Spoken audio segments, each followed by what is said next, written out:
Saan ka pupunta? Hindi ka pwedeng basta na lang sumakay sa bangka ko. Tama ka. Kailangan ko ang tulong mo.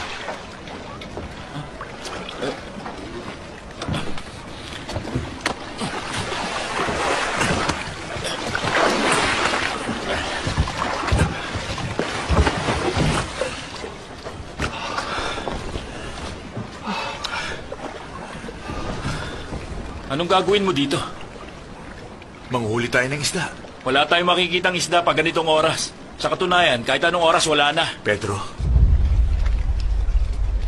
bigyan mo ako ng isang oras upang baguhin ang iyong buhay. Sinabi ko bang gusto kong magbago?